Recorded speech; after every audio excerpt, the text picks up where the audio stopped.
Father's ডের আগে লাড্ডু এবং পিকুর পা চলে আসবে প্রমিস করলো তটিনী তার সন্তানদের। হ্যাপি এবার 70 দেখা যাবে আজকের পর্বে। বিস্তারিত জানতে ভিডিওতে একটি লাইক দিয়ে চ্যানেলটি সাবস্ক্রাইব করে সম্পূর্ণ ভিডিওটি দেখতে থাকুন। গল্পের শুরুতেই আমরা দেখতে পাবো মৃণাল খুব ভয় পাচ্ছে। কর্ণকে ফোন করে সমস্ত কিছুই খুলে বলে। কর্ণ বলে নাম্বারটা দাও, কোন নাম্বার থেকে ফোন এসেছে। তখন মৃণাল বলে বলছি স্যার আমার কিছু হবে না তো স্যার, আমি বউ বাচ্চা নিয়ে সংসার করি, খুব সাধারণ ছাপোষা লোক আমি। রাগান্বিত হয়ে কর্ণ বলে বলছি তোমাকে নাম্বারটা পাঠাও, বেশি কোনো কথা বলবে না, যদি বেশি কথা বলো না তাহলে কিন্তু তোমাকে মেরে দিব। তখন মৃণাল কাঁপতে কাঁপতে বলে আমি কি করব বলেন, এদিকেও ঝামেলা ওদিকেও ঝামেলা, কোন দিকে যাব আমি। যা শুনে রাগান্বিত হয়ে যায় কর্ণ। কর্ণ বলতে থাকে তুমি নাম্বারটা পাঠাবে কি পাঠাবে না সেটা বলো। তখন বলে হ্যাঁ স্যার পাঠাচ্ছি। তখন ভয় পেয়ে মৃণাল নাম্বারটা পাঠিয়ে দেয়। কর্ণ দেখে বল নাম্বারটা কার। সাথে সাথে কর্ণ ফোন দেয় তদন্তকারী অফিসার সৌরভকে, বলছে শোনো তোমাকে একটা নাম্বার পাঠিয়েছি আর ইমিডিয়েটলি জানা দরকার নাম্বারটা কার।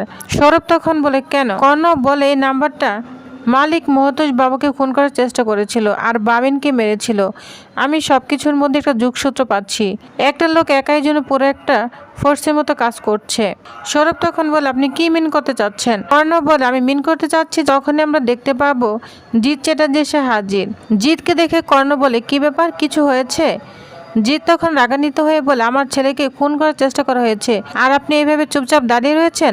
কর্ণ তখন সৌরভকে বলে আমি তোমাকে পরে ফোন করছি আর তুমি এই নাম্বারটা না ট্রেস করো ইমিডিয়েটলি, এটা বলে ফোন রেখে দেয়। কর্ণ তখন বলে এসব আপনি কি বলছেন।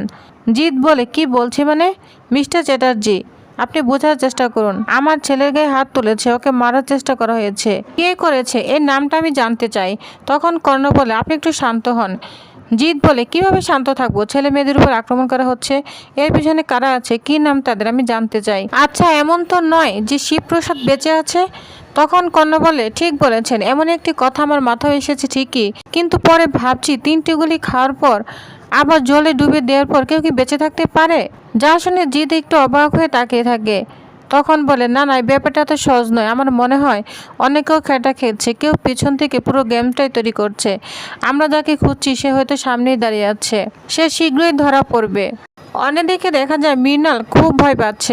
সামনেই মুখোশধারী কিছু ভিক্ষুক এসে দাঁড়ায় এবং পিছনে শিব মহাদেবের মুখোশ পরে দাঁড়িয়ে আছে, তাদের সঙ্গে মিলে গিয়েছে। এরপর মিলনকে ভিক্ষুক বলে বাবা ভোলানাথের চরণে সেবা লাগে, বাবা মহাদেবকে কিছু পয়সা দাও। তখন বলে হ্যাঁ হ্যাঁ দিচ্ছি। এই বলে মৃণাল ভিক্ষুকে পয়সা দিয়ে দেয় আর আশীর্বাদ করতে থাকে। তখনই পিছন থেকে মহাদেব বলে ওঠে ভগবান আপনার মঙ্গল করুন। আওয়াজটা শুনে মৃণাল অবাক হয়ে যায়। কিছুক্ষণ পর সে বুঝতে পারে গলা আওয়াজটা সেই ফোনের মধ্যে শুনেছে। তখনই তাকে খুঁজতে থাকে, পিছনে তাকাতেই দেখে ভিক্ষুক এবং অন্যান্য সবাই রয়েছে, কিন্তু সেই মুখোশ পরা লোকটা নেই। মৃণাল সাথে সাথে খুঁজতে থাকে কিন্তু সেই লোকটিকে আর খুঁজে পায় না। তখন আরেকজন লোক বলতে থাকে দাঁড়ান, এভাবে চলাফেরা করবেন না, তাহলে কিন্তু বৎস হয়ে যাবেন। মৃণাল তখন ভয় পেয়ে দাঁড়িয়ে থাকে আর বলে কিছুই তো বুঝতে পারছি না, সামান্য কয়েকটা টাকার লোভে আমি পুরো ফেসে গেলাম, এটা বলে ভয় পেয়ে যায়। অন্যদিকে দেখা যায় কর্ণ জিৎকে বলে শুনুন যাই হোক না কেন ট্রেনিকে বাড়ি থেকে বের করতে হবে। যা শুনে জিৎ অবাক হয়ে যায়, বলছে কিভাবে। কর্ণ বলে নিমন্ত্রণ জানাতে হবে। জিৎ বলে নিমন্ত্রণ, কিসের নিমন্ত্রণ। কর্ণ বলে আমি একটা পার্টি থ্রো করব। তখন জিৎ বলে আমি নিমন্ত্রণ করবো আর ও চলে আসবে। কর্ণ বলে না না আপনাকে করতে হবে না, আমার লোক আছে। জিৎ বলে আমন্ত্রণ করলেও আসবে কেন। কর্ণ বলতে থাকে শুনুন ওকে বলা হবে একটা ঠিকানা দেওয়া হবে, যে ঠিকানায় ওর স্বামীর খোঁজ পাওয়া যাবে। যা শুনে জিৎ পরে অবাক হয়ে যায়। কর্ণ তখন বলে সেখানে ওর স্বামী থাকবে না। জিৎ তখন বলে তাহলে কে থাকবে। কর্ণ বলতে থাকে পরীক্ষিত থাকবে, পরীক্ষিত সেন, সেখানে পরীক্ষিত অপেক্ষা করবে। যা শুনে জিৎ অনেকটা অবাক হয়ে যায়। অন্যদিকে দেখা যায় তটিনী তরকারি রান্না করছে আর শিবের কথাই কল্পনা করছে। কল্পনা করতে করতে সে যে তরকারি বসিয়েছে সেটার দিকে মন নেই, একদম পুরা গন্ধ বেরিয়েছে। তখনই পিকু চলে এসে বলছে মাম্মি কেমন যেন একটা পুরা গন্ধ পাচ্ছি। যা শুনে তটিনী চমকে ওঠে। তখন চোখে জল মুছে স্বাভাবিক হওয়ার চেষ্টা করে। পিকু বলে তুমি পার কথা ভাবছো তাই না। তখন তটিনী কোনো কিছু না বলে চোখ মুছে বলতে থাকে না না কিছু ভাবছি না, তরকারিটা একদম পুড়েই গিয়েছে। তখন পিকু বলে মা তুমি কেন মিথ্যে বলছো, তুমি পার কথাই ভাবছো। যা শুনে তটিনী কান্না করতে থাকে। তখন পিকুকে জড়িয়ে ধরে বলে তুই খুব বড় হয়ে গেছিস মা, তাই না, এই কদিনই খুব বড় হয়ে গিয়েছিস। এরপর তখনই লাড্ডু চলে এসে বলছে মাম্মি এই মাসে তো ফাদার্স ডে, যা শুনে তটিনী চমকে যায়। পিকু বলে, হ্যাঁ মাম্মি, গত বছর স্কুলে প্রোগ্রাম হয়েছিল, আমি আর দিবা স্পিচ দিয়েছিলাম, সবাই বলেছিল খুব ভালো হয়েছে। লাড্ডু তখন বলে, আমি বলেছিলাম আমাদের পা বেস্ট। এক মুহূর্তে যেন পুরো ঘটনায় নীরব হয়ে যায়। বাচ্চারা স্মৃতির ভিতর ডুবে গেল। গত বছর পায়ের সঙ্গে কত মজা করেছি, যে প্রশ্নের উত্তর কোনো মায়ের কাছে সহজ নয়। লাড্ডু এবং পিকু দুজনে মিলে তটিনীকে বলতে থাকে, মাম্মি বলো না, পা ফাদার্স ডের আগে চলে আসবে তো? দুজনে জিদ করতে থাকে। তখন তটিনী কি বলবে কিছুই বুঝতে পারে না। এরপর বলে ওঠে তটিনী, হ্যাঁ আমি বল, তোদের পা অবশ্যই ফিরে আসবে, এমনকি ফাদার্স ডের আগেই ফিরে আসবে। তখন ওইখানে সত্যজিৎ এবং সবাই চলে আসে। সবাইকে দেখে তটিনী অবাক হয়ে যায়। লাড্ডু এবং পিকু তো অনেক খুশি হয়ে যায়। সত্যজিৎকে জড়িয়ে ধরে বলছে, দাদু তোমরা এসেছো? তখন বলে, হ্যাঁ তোমরা ভালো আছো? তখন লাড্ডু এবং পিকু বলে, হ্যাঁ ভালো আছি। লাড্ডু এবং পিকু তখন দীপালিকে বলে, দিয়া তোমরা কিন্তু আজকে আমাকে অবশ্যই গল্প শোনাবে, আমাদের গল্প শোনাতেই হবে, তা না হলে কিন্তু ছাড়ছি না। তখন বলে, হ্যাঁ অবশ্যই শোনাবো, তোমরা ভিতরে যাও, আমি আসছি। তখন লাড্ডু এবং পিঙ্কু বলে, সত্যি আসবে তো?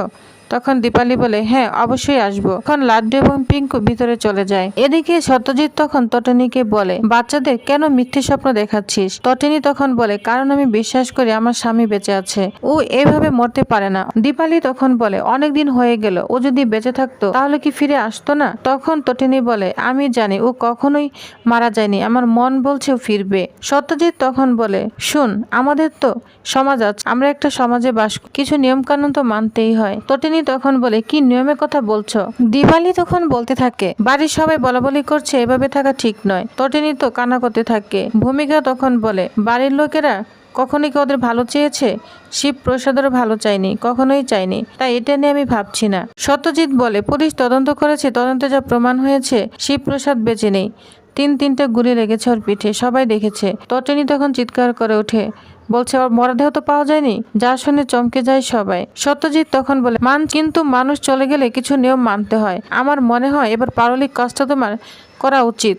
যা শুনে তটিনী চিৎকার করে বলে, না এটা আমি কখনোই করব না, যতক্ষণ না আমি আমার স্বামীর দেহ চোখে দেখবো ততক্ষণ পর্যন্ত এসব আমি করতে পারবো না। এটা বলে চিৎকার করে কান্না করতে থাকে। দীপালি তখন বলে, তটিনী তুই কেন জিদ করছিস? তটিনী তখন বলে, আমি জানিও বেঁচে আছে। যা শুনে দীপালি বলে, আমাদের তো অন্যদিকটাও দেখতে হবে, লোকজন দোকানে হাসাহাসি করছে, কমপ্লেক্সের লোকজন এসেছিল বাড়ি থেকে তাড়িয়ে দিতে, আমাদের তো মানসম্মান যাচ্ছে। তখন ভূমিকা বলে, শুনুন, বাইরের শত্রুকে চেনা যায়, কিন্তু ঘরের মানুষ যখন শত্রুতা করে তখন কিন্তু সেটা কখনোই চেনা যায় না। তটিনীর সঙ্গে সেটাই হচ্ছে। সত্যজিৎ তখন বলে, শিবপ্রসাদ যদি বেঁচে থাকতো তাহলে কি ফিরে আসতো না? ভূমিকা তখন তটিনীকে বলে, আমিও বলছি, যে মানুষটার কাছে সংসার প্রাণ ছিল, যার পৃথিবী মানেই ছিল তার স্ত্রীর 2 সন্তান, সে কি বেঁচে থাকলে একবারও ফিরে আসতো না? এই প্রশ্নের উত্তর যেন তটিনীর কাছেও জানা ছিল না, তার চোখ দিয়ে শুধু জল গড়িয়ে পড়েছে। এদিকে সত্যজিৎ বলে, আচ্ছা ওই দিন বিয়ের দিন তুই কি তোর স্বামীকে মেরেছিলি? পুলিশ তদন্তে এই রিপোর্টই পাওয়া গিয়েছে। তখন তটিনী কান্না করে বলে, কেন আমি আমার স্বামীকে মারতে যাব বাবা? আমি ওকে মারিনি, আমি সত্যি বলছি, ওকে আমি মারিনি। আর আমার পরীক্ষিতের সঙ্গে কোনো সম্পর্ক নেই, সব মিথ্যে। একবার আমার স্বামীকে ফিরে আসতে দাও, তাহলেই সবকিছু প্রমাণ হয়ে যাবে যে আমি নির্দোষ, আমার ভালোবাসা মিথ্যে ছিল না, আর শিবপ্রসাদকে ফাঁসানো হয়েছে। যা শুনে অবাক হয়ে যায় সত্যজিৎ, আর বলে, তাহলে কি শিবপ্রসাদ সত্যি বেঁচে আছে? যদি বেঁচে থাকে তাহলে কেন সে ফিরে আসছে না? আর যদি সত্যি মারা যায় তাহলে পর্দার আড়াল থেকে কে একের পর এক ভয়ঙ্কর খেলা খেলছে? কারা চায় তটিনীকে সমাজের সামনে দোষী প্রমাণ করতে? কারা চায় তার সন্তানদের কাছ থেকে বাবার স্মৃতিটুকু কেড়ে নিতে? এটা বলে সত্যজিৎ অবাক হয়ে যায়, আর তটিনীও খুব কষ্ট পেতে থাকে। অন্যদিকে দেখা যায় পরশুরাম বলরামকে ফোন করে আর বলে, আজ রাতে আমরা শিকারে বের হব, আর আমাদের শিকার হবে বিজিত। অন্যদিকে আরাধা কর্ণকে বলে, আপনি কি রিনুমণ্ডলকে খোঁজ করছেন? যা শুনে চমকে যায় কর্ণ। তো প্রিভিয়াস তাহলে কি হতে চলেছে নেক্সট আকর্ষণীয় পর্বে জানতে অবশ্যই আমার সাথেই থাকুন। ধন্যবাদ।